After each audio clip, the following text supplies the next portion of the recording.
All right, Shalom.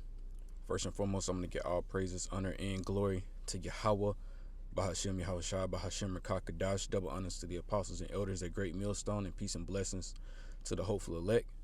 I hear preaching this gospel in sincerity and truth throughout the four corners of the earth. Shalom. This your bro Matazai coming back with another video. You got this delusional ass nigga right here, which I'm not sure if this dude is a Jake or whether he's of another nation. Regardless, the point is he's saying that, as you can read down there, he's saying why there won't be a civil war in the United States. You know what I'm saying? Which that's a very ignorant statement to make, And basically he's trying to explain in this video why there won't be a civil war in the United States. And he's saying this while all of these things are going on. You got ICE, you got all this tension between different races, of people. You have all this tension between Republicans and Democrats, and so on and so forth. But he's under the impression that there won't be a civil war that's going to happen in the United States, which he's very mistaken. So, let's just go ahead and play this video real quick, and let's just see why he says there won't be another civil war in America. All right. The reason there will not be a civil war in the United States is because there aren't enough people who actually care enough to get off their fucking ass, grab a gun, and go fight. And of the people who do care enough to get off their ass, grab a gun, and go fight, they're only going to be able to walk like a quarter of a mile. And then they're going to be out of breath. And they're going to be looking for their Coors Light and their cigs. Right? That's right. That's it. That's right. That's why there's not going to be a civil war inside the United States. So he's basically saying that there won't be a civil war is because people don't have the courage to stand up and fight against, the government, other people as well. He's basically saying people are too concerned about keeping their jobs and, keeping their families safe and things like that, that they're too, scared to basically rise up, But what Esau is doing, the so-called white man, what he's doing, he's going to cause these people to, get involved in a civil war, whether they want to or not. It's all being orchestrated to cause just that. So a civil war is definitely going to take place. So this is why all of these different programs and things like that is getting taken away. That's why the prices of everything is starting to go up because of the tariffs and shit like that. A lot of people getting laid off from their jobs. And the tension, in America is just it's getting real thick, and that's been caused purposely. Because they want to take these people comfort away to the point where they have to resort to, civil war and sedition, rising up against the government and so on and so forth. So it's all been orchestrated, So whether this dude believe that people are going to get the courage to do it or not, it's not about that. It's more about these people are going to get pushed to the brink of doing that because that's going to be their last option. Civil war is going to be basically forced on them. They're going to be pushed into a corner, and that's what they're going to have to resort to, is basically just crashing out here. You know what I'm saying? And bloodshed. That's what it's coming down to.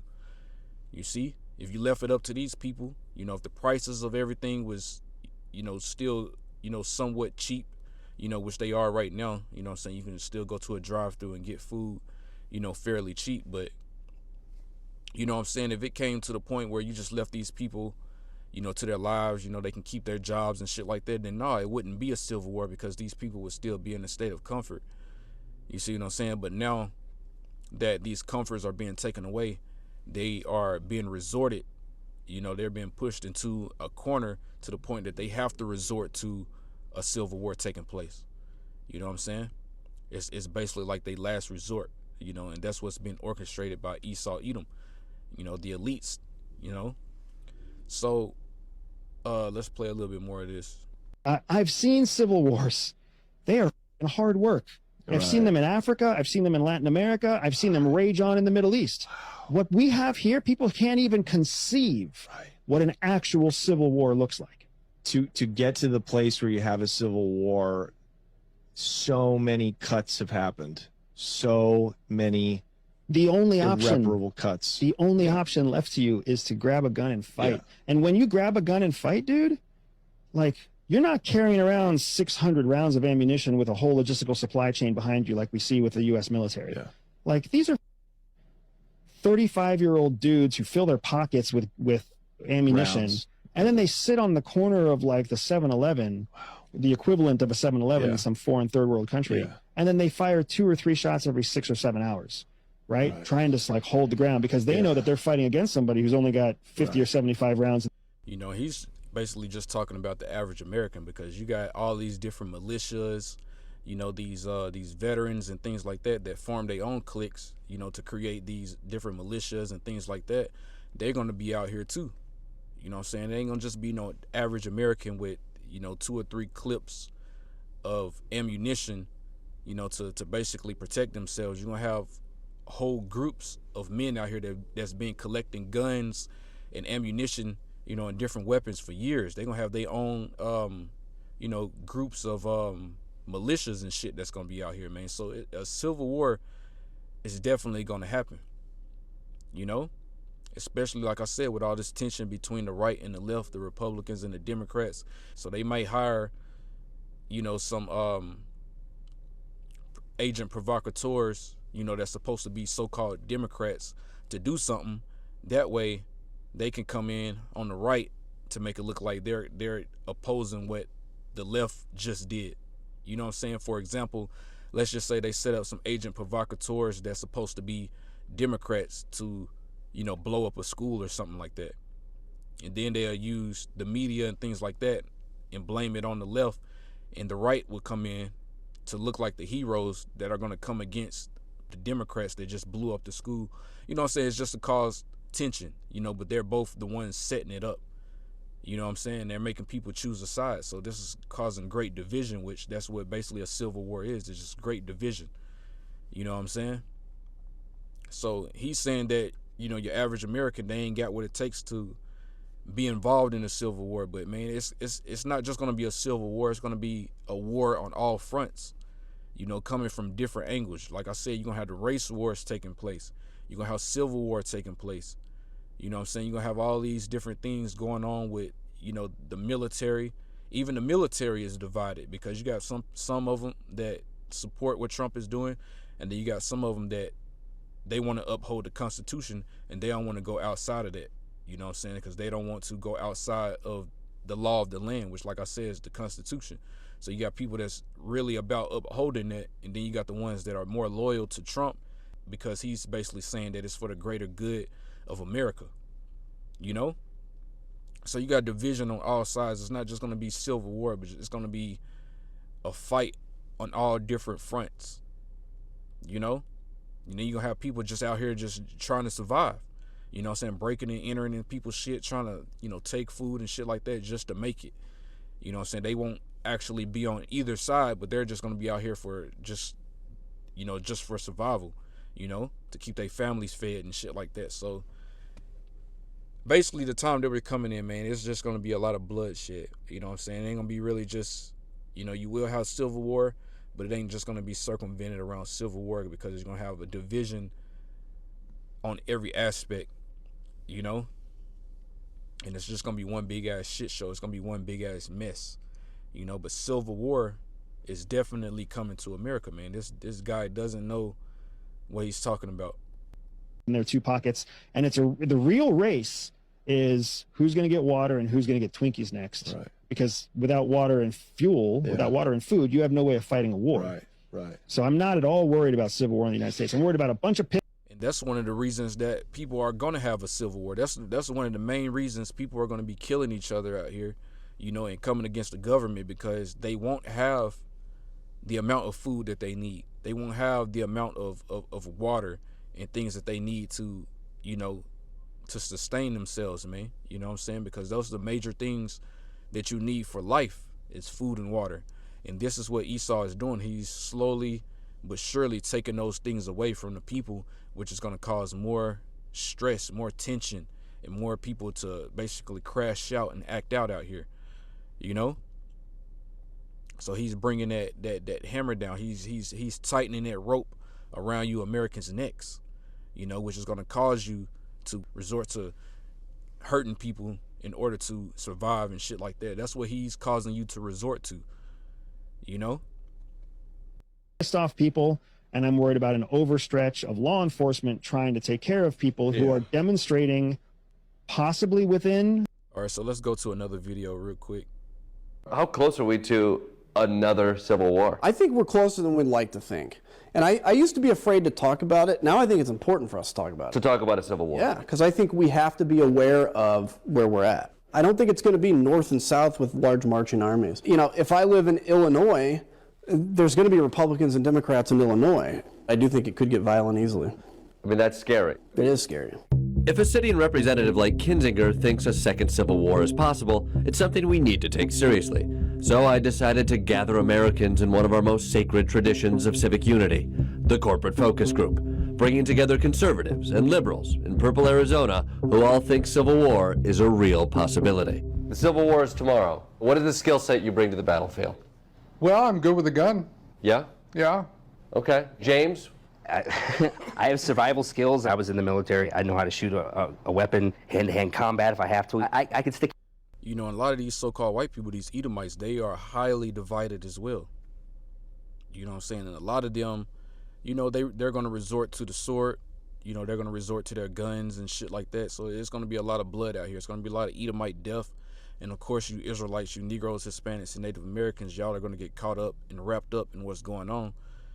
You know, because this is ultimately the judgment of the Heavenly Father that's going to be coming upon you. You know what I'm saying? So it's going to be a lot of death out here, you know, and it's you know, it's been set up all around Jake, and they don't even see it, you know. But as you can see what these Edomites are talking about, he said he's good with a gun, which all these Edomites think they're good with a gun, you know, which that's their blessing. They keep that. You know what I'm saying? They keep that sword with them, you know, because that's what they live by, you know?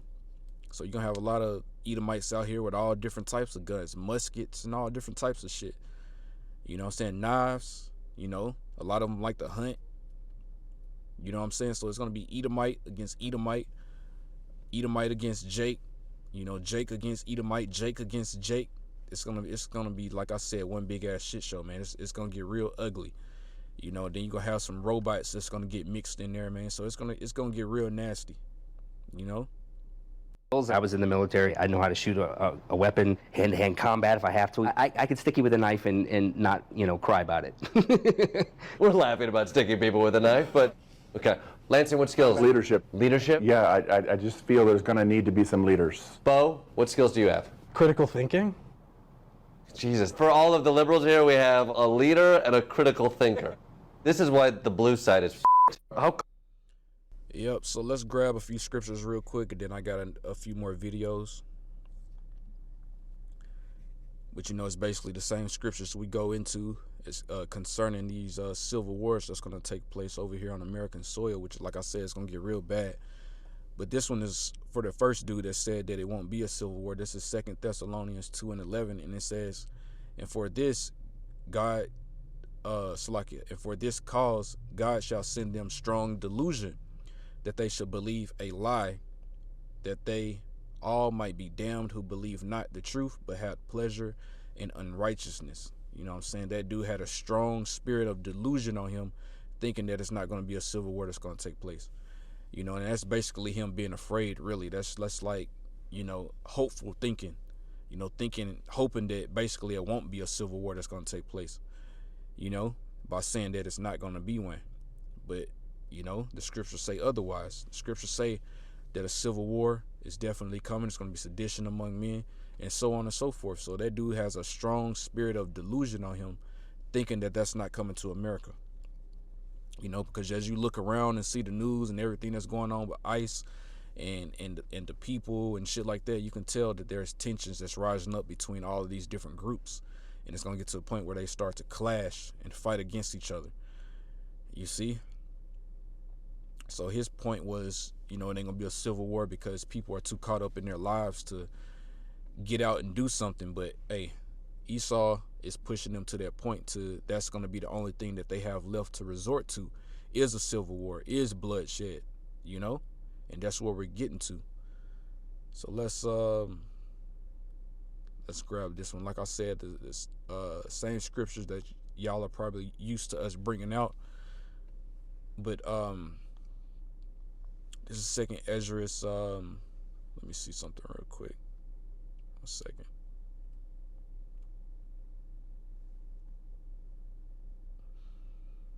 Okay, where was I at? This is second Esdras. Let's go start right here.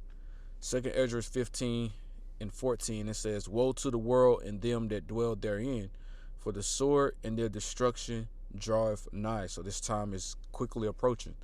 This destruction, you know, this great sword, this great slaughter that the scriptures talk about is quickly approaching. So it's drawing nigh, it's drawing close. "For the sword and their destruction draweth nigh, and one people shall stand up and fight against another, and swords in their hands." You know, that's your racial wars and your civil wars right there. For there shall be sedition among men, and invading one another," which we're getting to that point.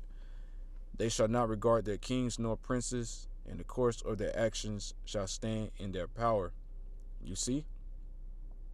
"A man shall desire to go into a city, and shall not be able, for because of their pride the city shall be troubled, and houses shall be destroyed, and men shall be afraid."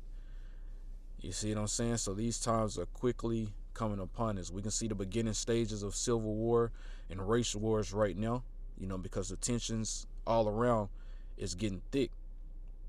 But it says invading one another. You see, we haven't quite came up on this part yet, but when these prices of food and inflation and shit like that, and the food start getting more scarce, then that's when you're going to see that in full effect. People are going to invade each other because of the lack of bread, you know, because of no food scarcity, you know. So that's where we're coming to. Let's grab one more.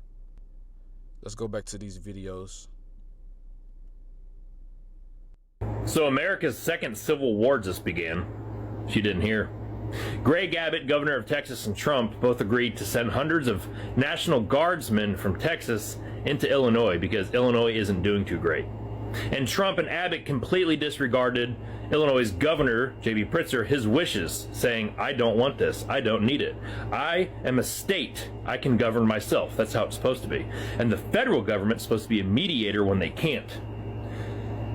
The federal government has a huge hand. And right now that hand is reaching across state lines and quite literally picking up troops and weapons and setting them in another state just to see what happens. There's no high crime rate in Illinois, specifically Chicago, more than there ever has been. As a matter of fact, they're at like a 5-year low. Coincidentally, so is DC. They're at a 30-year low. And this is one of the main reasons Trump is going to have to initiate the whole Insurrection Act too, is because you got a lot of these governors and mayors that, you know, they don't want troops, they don't want military, they don't want Marines and shit like that in their cities. You know, so they, you know, set up certain things to keep the troops out. But Trump, if he initiate an Insurrection Act, then that would override everything that these mayors and governors set in place to keep Trump from doing what he's trying to do. So, you know, ultimately, at some point, Trump is going to initiate the Insurrection Act, you know, and, hey, and it's going to be at a point of no return, you know, once it gets that way. So, yet troops were still deployed. The same thing's about to happen in Portland, Oregon. But the thing about Portland, Oregon is they have slightly different laws up there because states have different laws. That's why we are here. We're a United States, but with different beliefs and laws. And when we can't agree, the federal government is supposed to mediate, not take over and dictate. But in Oregon, what's going to happen, I guarantee, is they're not going to pull troops outside of that state to deploy into that state. It's going to be Oregon National Guardsmen that are overseas getting pulled back home. And they will be the ones deployed in that state. And again, this is the federal government just reaching, picking, poking, just to see what happens, just to see what they can get away with. This civil war is going to escalate within the next week and a half. I guarantee it. And you had no fucking clue until just now. Yep. You know what I'm saying? We've been new because we follow what the scriptures say. We know that the scriptures say there's going to be one. You got a lot of people out there that might say that there might not be a civil war, that might be one, but we know that there's going to be one because of what the scriptures say. So let's grab, I think I got one more video. Is this the state of our country right now? States illegally invading other states? And no one's shocked? No one's like, oh, that is genuinely terrifying. If we have gotten to this state of time in 2025 where we're just casually invading other states, imagine what would happen next year. Next month, the month of October, is a complete mess. A complete mess. So if anybody's wondering how we're doing in America, this is how we're doing. Great, just great. It's something new every single day. Every single day. At this point, what's next? Literally, what's next? We have officially gotten to a point where nothing is off bounds now. Nothing is off bounds. Apparently, I don't even know what to say at this point. I'm just tired. This is too much. What you mean what's next, man? It's about to get a lot worse. You don't want to see what's next, because what's next is going to be a lot of bodies in the street. That's what's coming next. A lot of starving people, a lot of people resorting to crime to try to survive out here, you know, harming each other just to try to get, you know, a foot up and everything that's going on. So it's going to be a lot of people turning on each other, you know, a lot of backstabbing. You know, just a lot of everything negative is coming to America, man, because that's what this place was built on. You know, it's murder and blood. You see? So that's how it's going to go out. You know? Let's see. This is Micah 2:10, and says, "Arise ye and depart, for this is not your rest, because it is polluted. It shall destroy you, even with the sword destruction." So, you Israelites, you Negroes, Hispanics, and Native Americans, y'all supposed to depart from this place. If you don't want to get caught up in everything that's coming, you need to acknowledge that you are Israelite, repent, come back to the Heavenly Father, and depart from America. Stop following these different customs of America. Stop following the ways and the lifestyle of America, and come back to knowing that you're an Israelite, you know what I'm saying, and come back to your culture as being an Israelite, man, you know? So, you know, that's pretty much it. So I'm going to go ahead and give all praises, honor, and glory to Yahweh, Bahashem, Yahushua, Bahashem, Rakakadash. Double honors to the apostles and elders at Great Millstone, and peace and blessings to the hopeful elect. Shalom.